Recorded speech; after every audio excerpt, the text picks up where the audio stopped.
All right, this is part 2 of the RTO16909ALL rebuild here. We're going to go into the back box. You see I'm putting that spacer on with a little collar on there facing upwards. And we're going to go from here. 180 degrees out on your timing mark.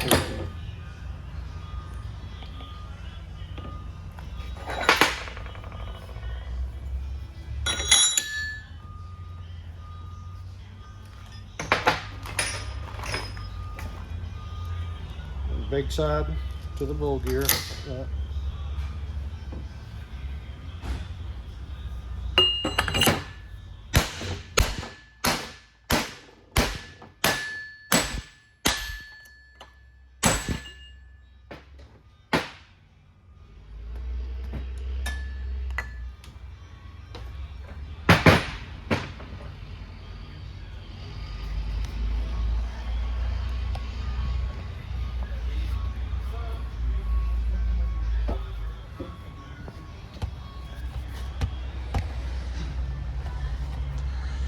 You'll have to deal with it being a little far away here. The camera is a little far away here, I know, but I'm going to go and I want to show you how I'm timing these counter shafts here in just a second.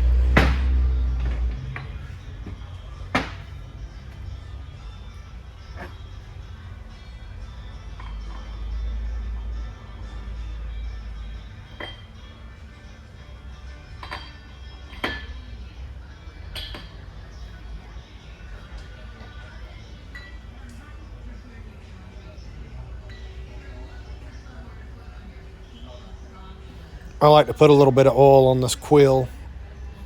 It takes a minute for the oil to get splashed around the back, so I kind of pre-oil it.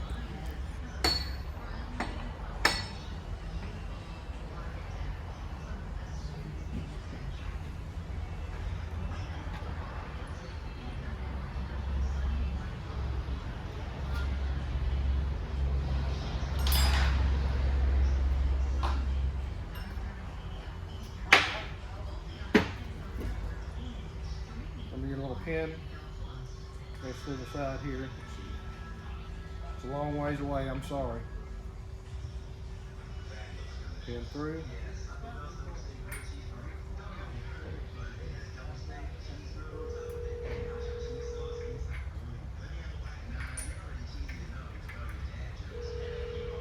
I'm going to put a little Loctite on this.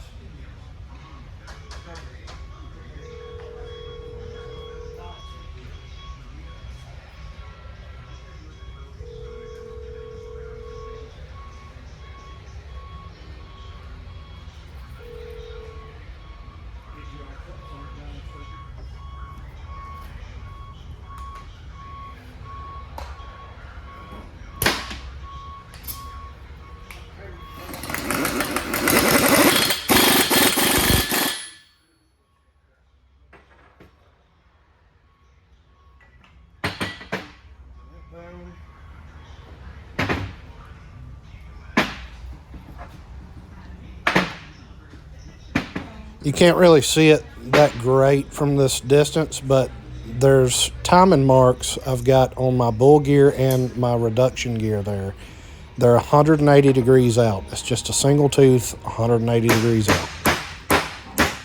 I hope these videos are helping everybody kind of get a better understanding of how these transmissions go together.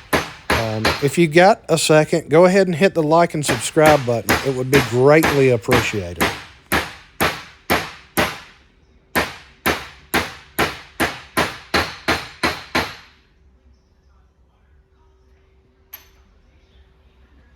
See if you can see this.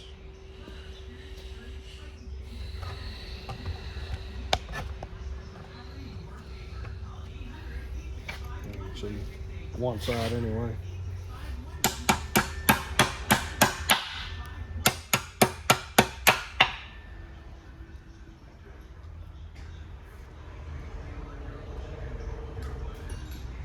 So what we want to do is tap these down.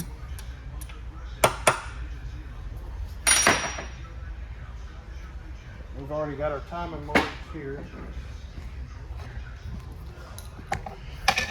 We'll show you what it looks like over the top.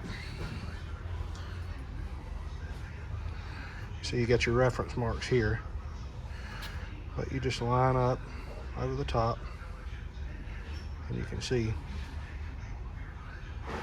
how everything looks there. God, I'm wobbly.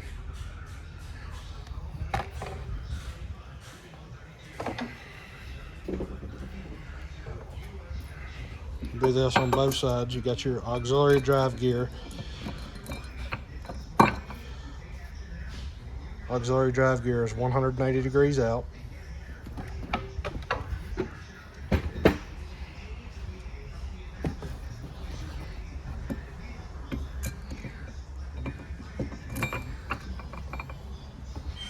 All right.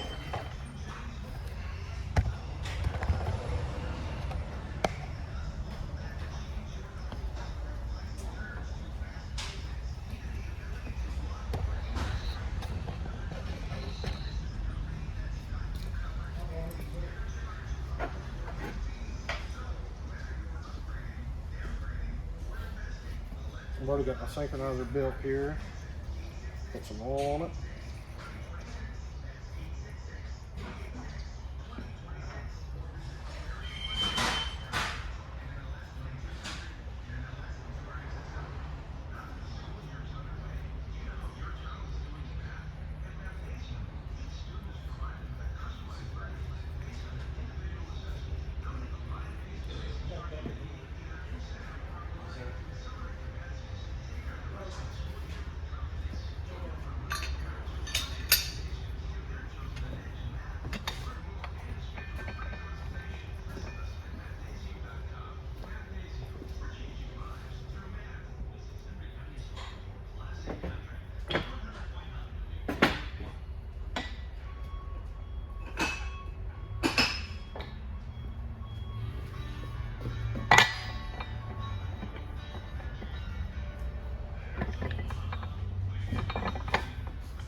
Let's see if we can get in here and see this.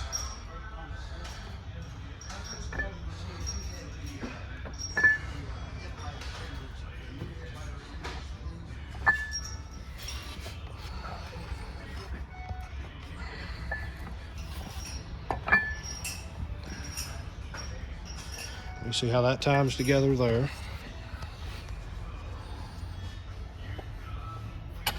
That's the fork I just put in.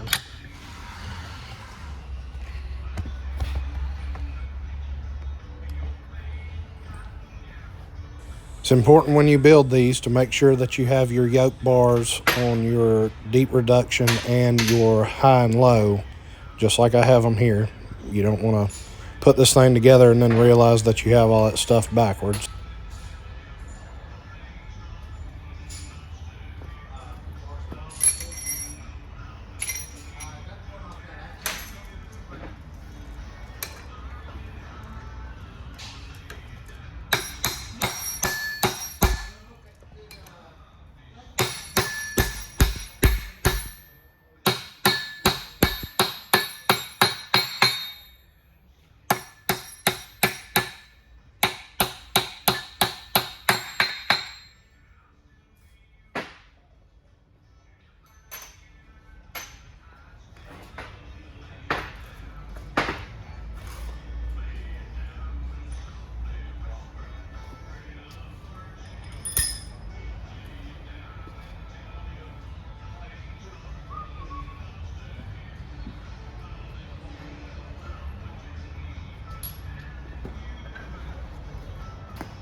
You want those flush on the back side.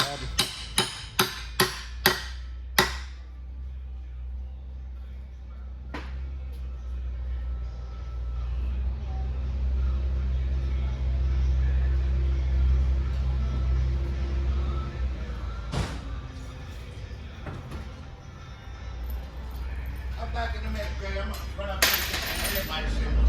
Okay, buddy.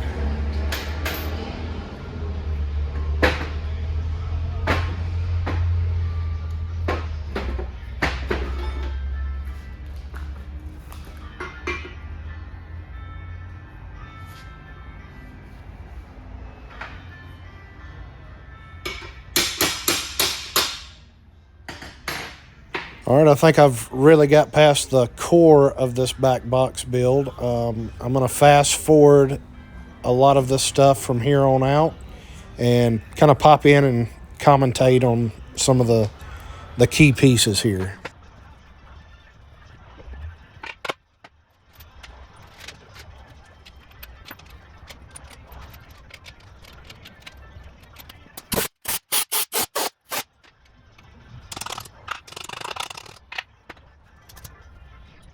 I've got another video of showing how to properly shim these countershaft bearings.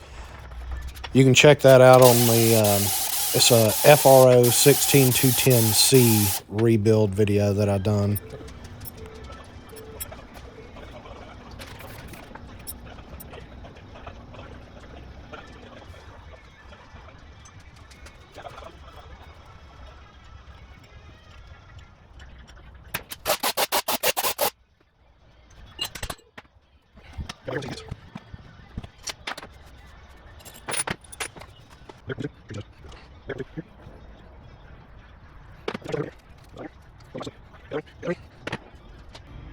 I'm just going to go in there downward into here like that.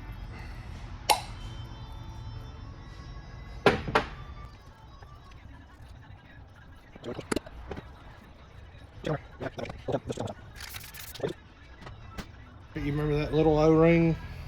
It goes right there. Just like that.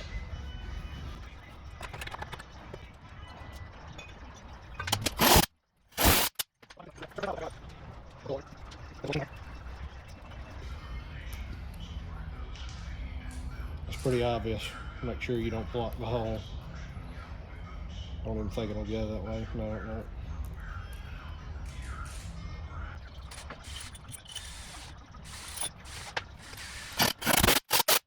Got to watch kind of close, but I'm pulling an insert valve out of here. Take the old one out and put a new one in there and lube it up and let it go. If you're having a problem out of your deep reduction, you could be facing issues with that insert valve. And we know the deal with these speedometer housing gaskets. There's two different ones. You need to make sure that you have the right one for the right housing. You got to watch real close, but I almost forgot to put this little rubber O-ring on the output shaft right here. I'm putting it on now. I've tore down a pile of these things with that O-ring missing, and it doesn't seem to affect anything at all. If you were building one, you forgot to put it on there, it'll be just fine. Don't sweat it. All right, let's put the air system on now.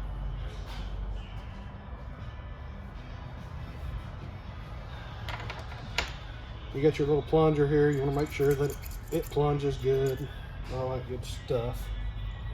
So that whole assembly slides in there just like that.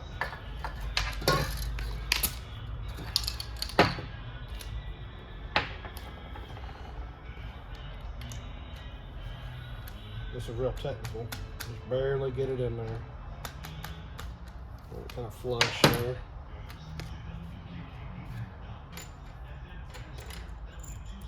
I've already buffed the back side of this off.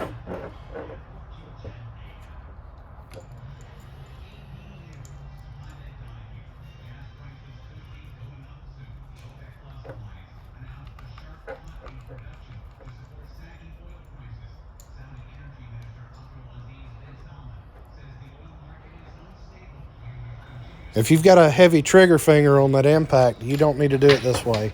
You need to do this with a wrench.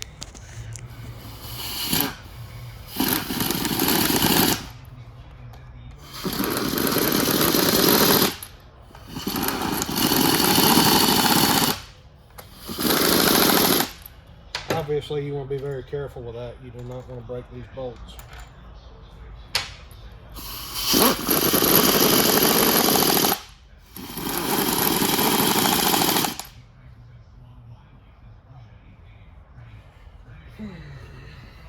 Alright. On this here, let's buff this off if you don't.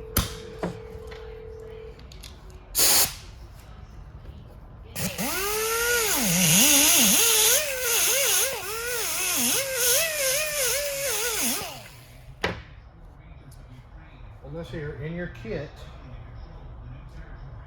there will be 2 little O-rings. Let me get this over here. These 2 little O-rings, focus, they're gonna go right here.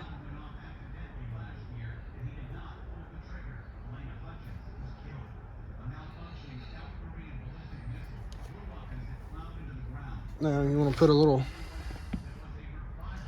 oil over that. Silicone lubricant works pretty good too. You just don't want it to, you know, start corroding up against, sorry. You just don't want this to start corroding up against this. You know, this is steel to aluminum, so.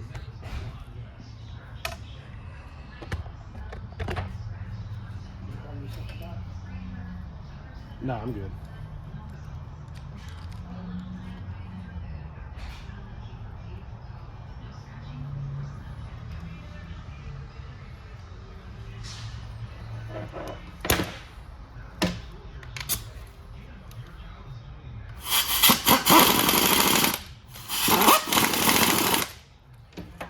All right. Now we have these undone, and yeah, they look like they need to go there, but we need to double check ourselves and make sure that we're putting this in the right place. The best way to do that is to look at your slave cylinder here on the side, and we come around here. On the slave cylinder, you have a top and a bottom. You have high, which is designated by the H on the side, high, and then low, which is designated by the L on the bottom. Easy way to remember, just high on the high side, low on the low side. Now follow it down.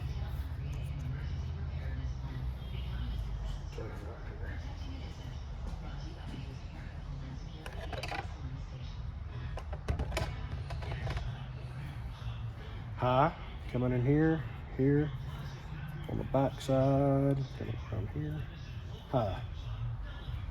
It should go here. So we know that one goes there. High will push the piston towards the front of the transmission, and low will push the piston towards the back.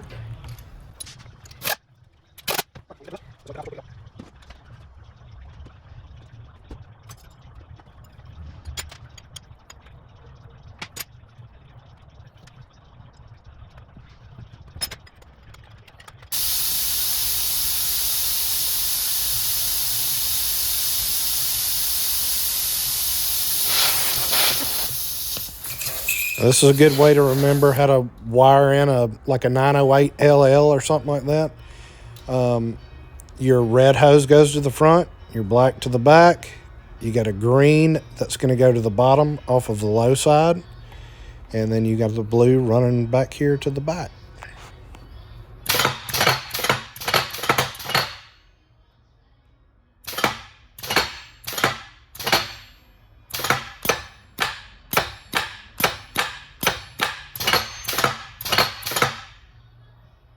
Everything's working correctly, and I don't hear any air leaks on this. We're going to move on and start with our top now.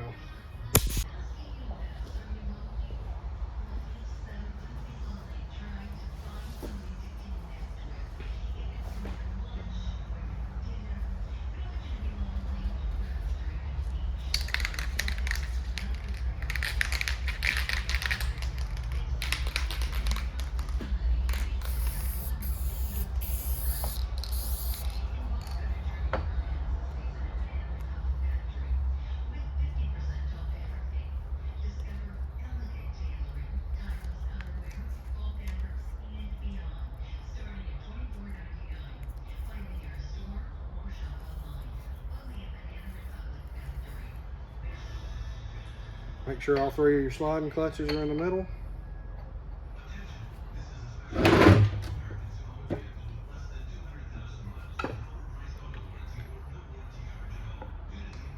I've already checked all the forks on my top plate here.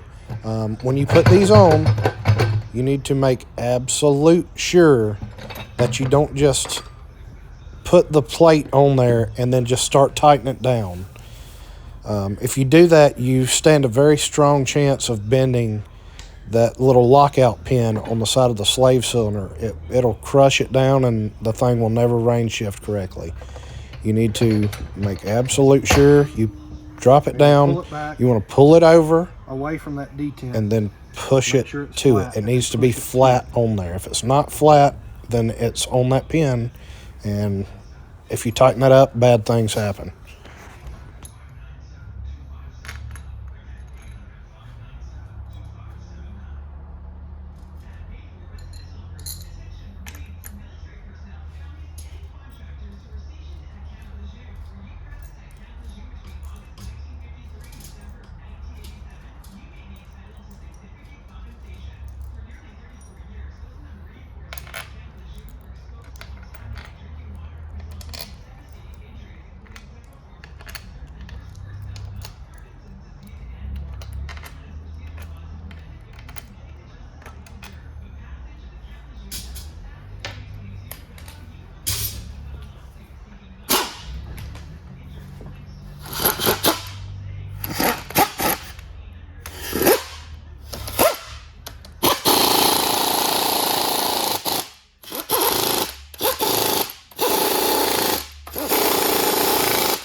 One more air check.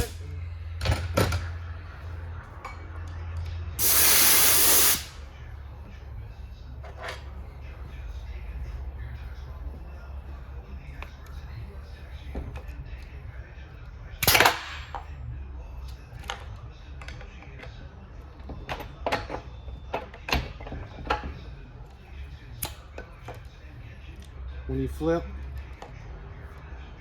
your selector, it should not range shift until you move it into neutral, like that.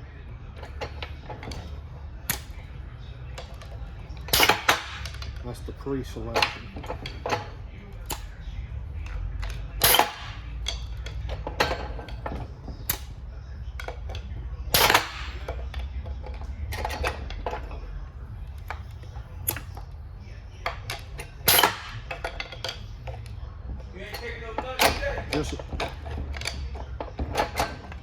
Just like that right there.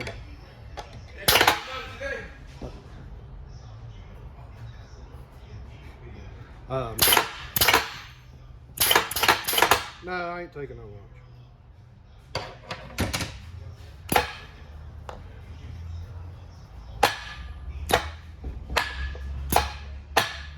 Everything's working as it should. I just need to put our reverse switch in there and put our speedometer, and we'll be good to go.